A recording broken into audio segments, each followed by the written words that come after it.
থানার না, ফাঁড়িরও না, ট্রাফিকও না, গোল চত্বর ডিউটি। একবারে সব ট্রাফিকের আগে আসে।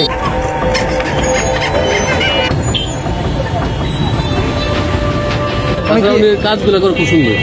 হ্যাঁ, উনি একেবারে সকাল ৯টা থেকে একবারে ৫টা সাড়ে ৫টা পর্যন্ত থাকবে। ৮টার আগে চলে আসে।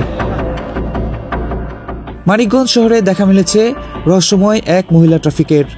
রোদ বৃষ্টি কিংবা ঝড়, কোনো বৈরী আবহাওয়ায় যাকে দমাতে পারেনি। কাক ডাকা ভোরে এসে হাজির হন শহরের ব্যস্ত সড়কের মোড়ে, আবার দিন শেষে সঠিক সময়ে ফিরে যান। রহস্যময় এ নারী কোথা থেকে আসেন, আবার দিন শেষে কোথায় বা মিলে যান, বেশিরভাগ লোকেরই তা অজানা। মানিকগঞ্জ শহরের খালপাড় নামক স্থানে নিয়মিতই ট্রাফিক পুলিশের মতোই ডিউটি পালন করে যাচ্ছেন রহস্যময়ী এই নারী, অথচ কোনো ট্রাফিক পুলিশের খাতায় নেই তার নাম। তাহলে কে এই রহস্যময় ট্রাফিক? আজকে আমি নিজেও তা জানবো, চেষ্টা করব আপনাদেরকেও জানানোর।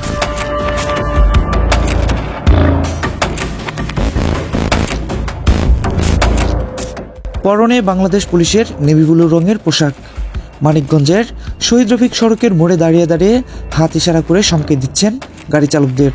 আবার কখনো কখনো ছুটে যাচ্ছেন সড়কের এক প্রান্ত থেকে অপর প্রান্তে। কখনো কখনো পুলিশ সদস্যদের পাশাপাশি দাঁড়িয়ে সংকেত দিয়ে যাচ্ছেন পাল্লা দিয়ে।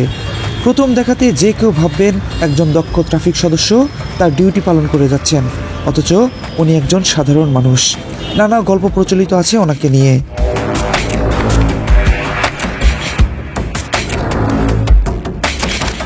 স্থানীয় লোকজন ও এখানকার পুলিশ সদস্যদের সাথে কথা বলে জানতে পারলাম উনি মানসিক ভারসাম্যহীনতায় ভুগছেন।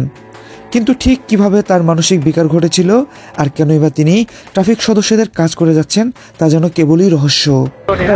ভাই কাম করে, ওনার কোনো পয়সা কিছু কেলা দেয় বা না দেয় তাও করে পারম না ভাই। মানে ঠিক মতন ভাই একবারে সব ট্রাফিকের আগে আসে। এই ঘিউর থেকে আইটা আসে। ওনার সিগন্যাল কি গাড়ি মানে? কতজনে মানে না, কতজনে মানে না। তাহলে উনি তো একটা উপকার করতেছে বলা যায়। উপকার মানে ভালো উপকার করে, ট্রাফিক করতে ভালো আছে। ওনার ডিউটির থেকে ওনার ডিউটিটা আগে। আপনাদের সাথে কথাবার্তা বলে? হ্যাঁ, আমাদের সাথে কথা বলবে? না, তা বলবো না, কথাও বলবো না। আবার বাইরের মানুষ একটা জিনিস দিলে পরে খাইবও না, না। আপনি থাইকা আবার একটু ছোঁয়া দেন, সেইটা উঠবো।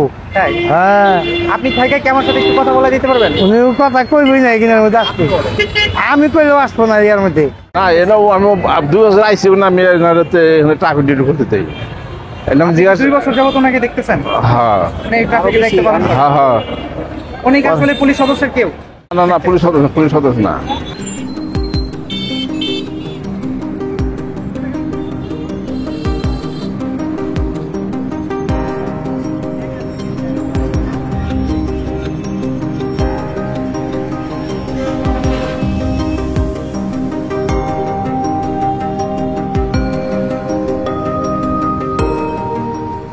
উনি আছে প্রায় 10-12 বছর। 10-12 বছর। আপনি আসার পর থেকে তো ওনাকে দেখছেন? হ্যাঁ হ্যাঁ। মানে 3-4 বছর যাবত আপনি দেখছেন না? হ্যাঁ। কি করে উনি আসলে? ওই খামাখা লাঠি নিয়ে যে গাড়ি সাইড করে দেয়, ট্রাফিকের মতো আর কি। ট্রাফিকের মতো?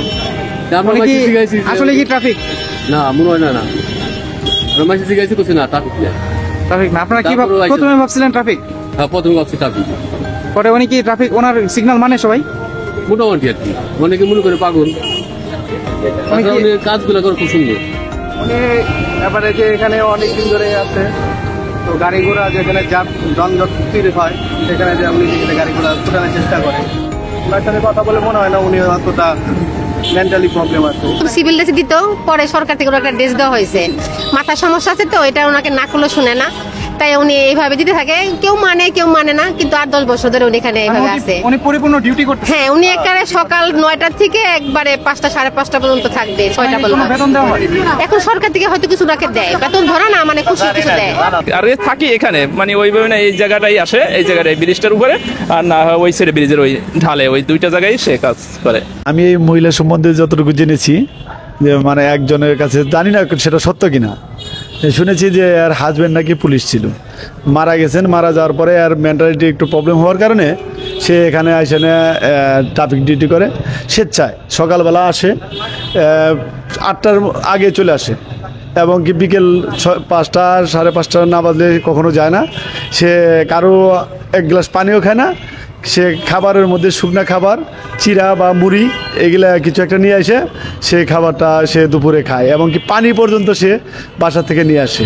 এতটুকুই আর কি আমি এর সম্বন্ধে জেনেছি। প্রথম দেখাতে যে কেউ দেখলে ভাববে যে উনি একজন পুলিশ সদস্য। হ্যাঁ, যে আমিও প্রথমে ভাবতাম যে আমি যখন এই মানিকগঞ্জে সর্বপ্রথমে আসছি তখন আমি ভাবছি হয়তো সে পুলিশ সদস্য, কিন্তু পরবর্তীতে জানতে পারছি যে না, আসলে সে পুলিশ সদস্য না, সে স্বেচ্ছায় আর কি এখানে আসে না ট্রাফিক ডিউটি নিয়ন্ত্রণ করে আর কি।